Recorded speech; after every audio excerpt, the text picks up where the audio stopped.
Breaking news చూస్తున్నాం. నెల్లూరులో వాలంటీర్లు ఆవేదన వ్యక్తం చేస్తున్నారు. వైసీపీ నేతల ఒత్తిడి వల్లే తాము రాజీనామా చేశామని వాలంటీర్లు చెబుతున్నారు. వైసీపీ నేతలు తమపై ఒత్తిడి తెచ్చి రాజీనామా చేయించారని ఆవేదన వ్యక్తం చేస్తున్నారు. వైసీపీ నేతలు మోయిళ్లు గౌరీ, సురేష్ రెడ్డిలపై పోలీసులకు ఫిర్యాదు చేశారు వాలంటీర్లు.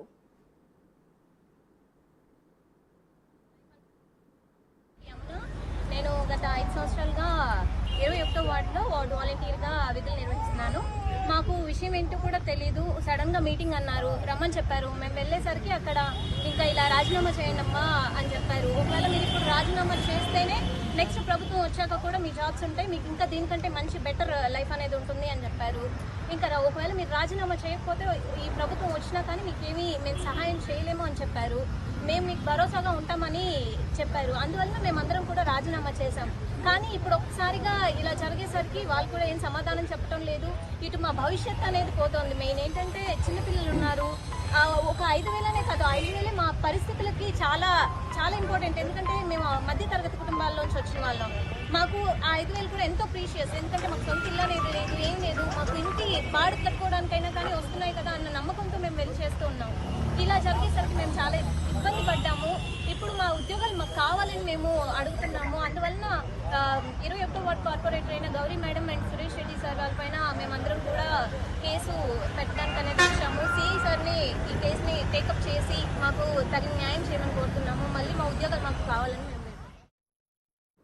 రైట్, ఇదే అంశానికి సంబంధించి మరిన్ని డీటెయిల్స్ మా ప్రతినిధి సురేంద్ర ఫోన్ లైన్లో అందిస్తారు. సురేంద్ర, చెప్పండి, గత ప్రభుత్వం నియమించిన వాలంటీర్లను ఇప్పటి ప్రభుత్వం కూడా కొనసాగిస్తానని వారికి భరోసానిచ్చింది. అయినా వైసీపీ ప్రభుత్వం ఎవరినైతే నియమించిందో వాలంటీర్లు వాళ్ళే ఇప్పుడు ప్రజెంట్ వైసీపీపై కంప్లైంట్ చేస్తున్నారు. వారి ఒత్తిడి వల్లే మేము రాజీనామా చేయాల్సి వచ్చిందని. దీనిపై అప్డేట్స్ ఏంటి?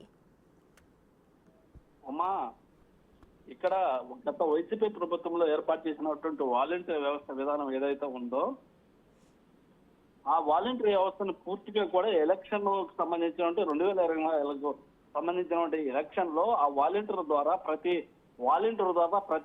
50 ఏళ్లకు సంబంధించినటువంటి వారి అందరినీ కూడా ఉపయోగించుకోవాలని ఇటు జగన్మోహన్ రెడ్డి ప్రభుత్వం ప్రయత్నం చేసినటువంటి పరిస్థితి.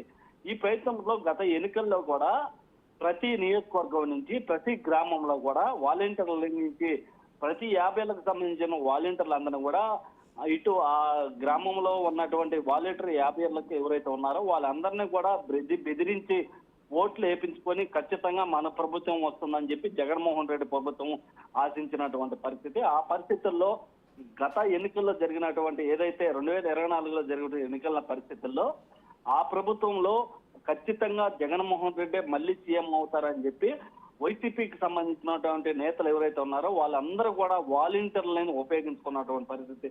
ఆ ఉపయోగించుకున్న పరిస్థితుల్లో వాలంటీర్లు ఎవరు ఇంటికైతే 50 ఏళ్లకు సంబంధించి ఒక వాలంటీర్ నియమించారో ఆ 50 ఏళ్లకు సంబంధించి ఆ వాలంటీర్లను బెదిరించి ఆ వాలంటీర్లు ఏదైతే గత ప్రభుత్వం ఏర్పాటు చేసినటువంటి సంక్షేమ పథకాలన్నిటిని కూడా 50 ఏళ్లకు అందించాము. ఆ 50 ఏళ్లకు సంబంధించినటువంటి వారందరూ కూడా ఓటు వేయాలని చెప్పి గత ఎన్నికల ప్రచారం చేసినటువంటి పరిస్థితి. ఆ ప్రచారంలో భాగంగా ఉన్న నీతి నిజాయితీలని గుర్తుపెట్టుకొని ఆ వాలంటీర్ల కొంతమంది రాజీనామా చేసినటువంటి పరిస్థితి. కొంతమంది అయితే వైసీపీకి సంబంధించినటువంటి వారి మాటలు విని ఏదైతే లోకల్ గా ఉన్నటువంటి వారి అందరి మాటలు విని ఆ యొక్క వాలంటీర్లు పనిచేసినటువంటి పరిస్థితి. ఏ విధంగానంటే వచ్చేది మళ్ళీ జగన్మోహన్ రెడ్డి ప్రభుత్వమే, వైసీపీ ప్రభుత్వమే. కాబట్టి వాలంటీర్లు అందరూ కూడా వాలంటీర్ల ద్వారా సంక్షేమ పథకాలు ప్రతి ఇంటికి చేర్చాము. మీరు ఎవరైతే ఇళ్లకు చేర్చారో వారందరూ కూడా ఆ ఇళ్ల ద్వారా ఓట్లు